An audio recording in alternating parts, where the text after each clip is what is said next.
Do we communicate correctly anymore? Because of modern technology, we are more connected than ever before. We are literally the touch of a button away from anyone.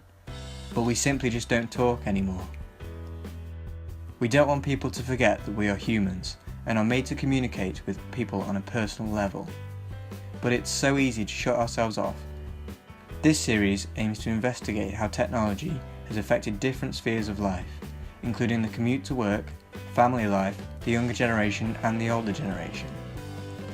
This episode will be based around the older generation and whether they've adapted to technology and thrived from it or have just been left confused.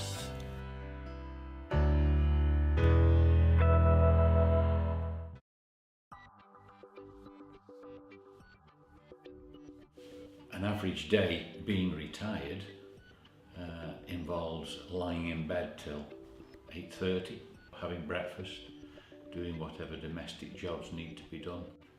We're in the process of renovating the property, so there's always plenty to go on to do.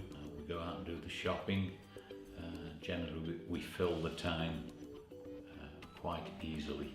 I will go out and sort the washing out and the ironing, and we'll do a few jobs around the house, and then we'll nip into town and pay any bills that we need to do.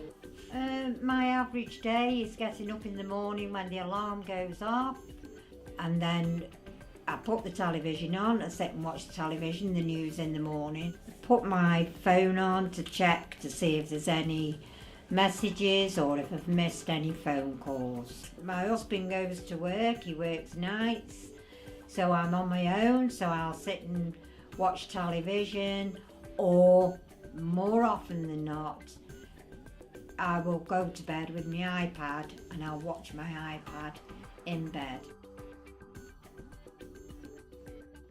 Incorporating technology into daily life is not a conscious decision.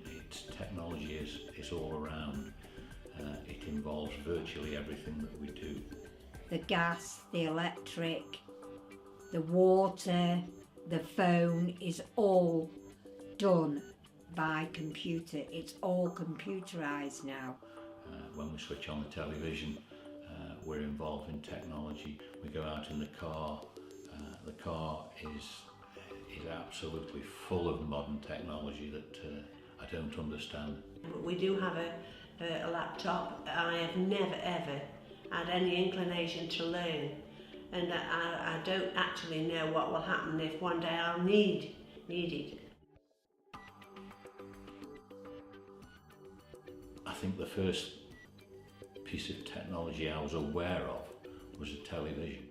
The coronation was the first sort of mass big event that was televised, and my parents bought a television so that we could watch that. And the television in those days involved a 9-inch square screen, one channel, and it was black and white, and we thought it was absolutely amazing. The first part of technology that I can remember, and I think about it many, many times, is when we were small. We only had gas lights and an outside loo, and when electricity was put into everyone's houses, it was like magic, because we couldn't believe that all we had to do was just flick a switch, and it made life so much easier. Oh, I can remember when I was little,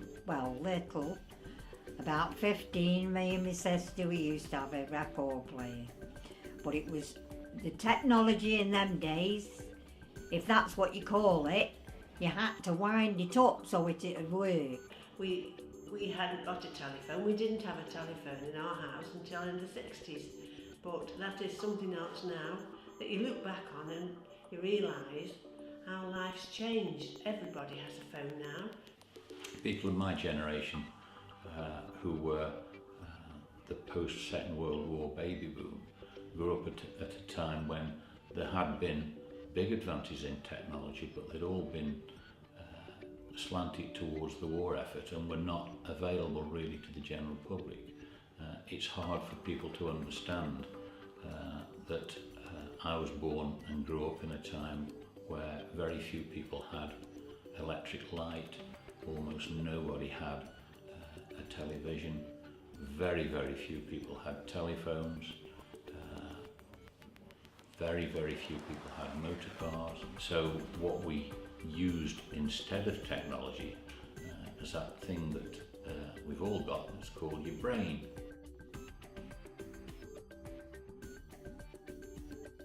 It's very confusing sometimes, the technology, because there's that much going on, I just can't pick it up. Yes, I am confused by technology. At the moment it's going so fast.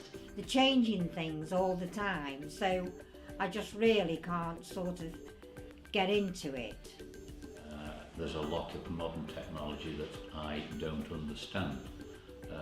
That's not the fault of the technology, that's the fault of me. Because I haven't kept pace with it, and particularly when I finished work and wasn't exposed to it or to the changes in technology. Everything changes, phones, computers, everything to do with everyday life is getting, well, they say it's getting easier. In my eye, it's more difficult.